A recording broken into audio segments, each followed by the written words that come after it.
Hi friends, आज आम कंचा आंबरू आंब सढ़ा तैयारी करबा। आज मु आपण मानक दुई प्रकार आंब सढ़ा बनई की देखैबी। देखंतु केते सुंदर देखा जाउची, खाइबा को मध्य बहुत टेस्टी लगे। तो आशा करूची ए रेसिपी आपण मानक निश्चिंत पसंद आसीबो। वीडियो पसंद आसिले लाइक शेयर करबा को भूलिबेनी। तो चलंतु देखि नबा आज रेसिपी।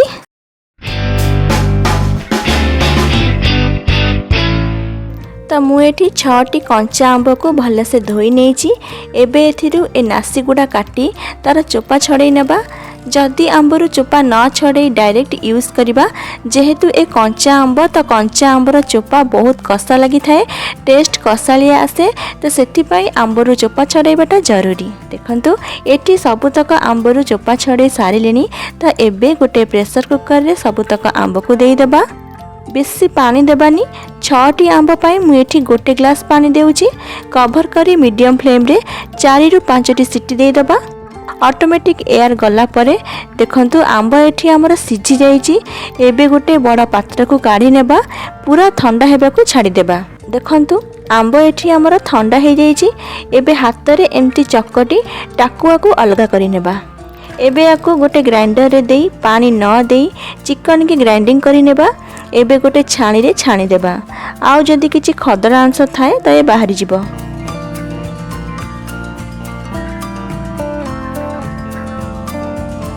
जेहेतु आमे एठी दुई प्रकार आंब सड़ा बनैबा, तो आंबर रस को मु एठी दुई भाग करि नेउची। एबे एथिरे 5 रु 6 बड़ चामच गुड़ देबा। गुड़र क्वांटिटी आपण आपनक हिसाब रे करिवे। देखिबे आंब केते खट्टा अछि, सेही हिसाब रे गुड़ देबे। गुड़ देबा द्वारा आंब सड़ार कलर मध्य बहुत भल आसी थाए। 1.5 बड़ चामच आमचूर पाउडर देबा।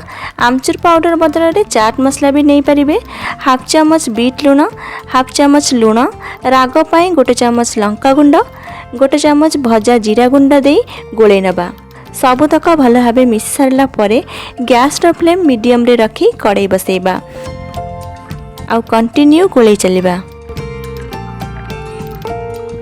ए धीरे धीरे फुटी कलर चेंज हेबा स्टार्ट हो गलानी। आउ गाढ़ मध्य हो गलानी। गोटे चामच द्वारा चेक करि नेबे जे ए केते गाढ़ अछि। एतिके गाढ़ रखिले परफेक्ट अछि। जदि आंब सड़ा को बेसी दिन स्टोर करने को चाहूँगी तो गैस बंद करी ए स्टेज रे गोटे चामच भिनेगार दे पारिबे। भिनेगार नदेले हाफ चामच हेंगु दे मास मास फ्रिज रे रखि पारिबे। तापरे गोटे थाली रे अल्प तेल लगे नबा। एबे आंब रस को एथिरे दे एम्ति स्प्रेड करि नबा।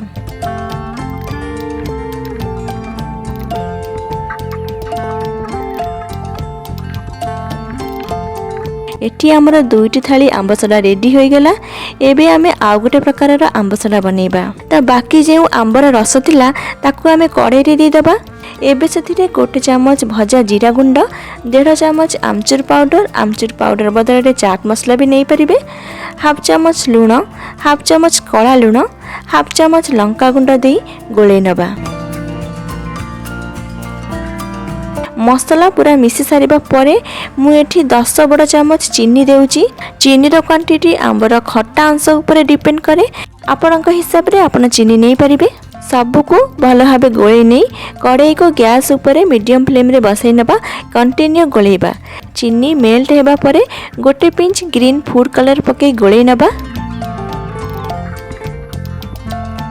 ए धीरे धीरे फुटी गाढ़ होगा लगे। जदि आपण माने भिनेगार कि हेंगु देबाको चाहूँगी तो ए स्टेज रे गैस बंद करी दे पारिबे। एबे गोटे थाली रे तेल लगे नबा। एथिरे आंब रस को दे चामच द्वारा स्प्रेड करि नेबे। एठी हमर दुईटी थाली रेडी हो गला। एबे आमे फैन तले 2 रु 3 दिन सुखिबा को देबा। 2-3 दिन पर देखंतु आंब सड़ा एठी हमर भल से सुखी जाईची। देखंतु हाथ रे जमा भी लागुनी, पूरा परफेक्ट बसीची। गोटे छुरी साहाय्य रे साइड गुडा छड़ाई नबा। देखंतु केते सुंदर देखा जाउची। एपट सेपट पूरा पापुली देखा जाउची। याकू आपण माने निज पसंद रे शेप रे काटी परिबे। त मु ए शेप रे काटी नउची। आ गोटे को मु एम्ति 4 कणिका करी काटी नउची। तो एबे बाकी गुड़ा काटी नेबा। सांग माने ए दुईटी जाक आंब सढ़ार टेस्ट टिके अलग आसीबो। आपण मानकु केउटा भल लागिला कमेंट रे निश्चिंत जणैबे। कंचा आंबर सीजन जीवा पूर्व एमती ढेर सारा आंबसढ़ा बनै रखि नियंतु। आशा करूची ए रेसिपी आपण मानकु निश्चिंत पसंद आसीबो। वीडियो पसंद आसिले लाइक शेयर करबा को भूलिबेनी आ चैनल को सब्सक्राइब कर देबे। तो पुणी आसीबी आ गोटे रेसिपी नै रहुची। धन्यवाद। जय जगन्नाथ।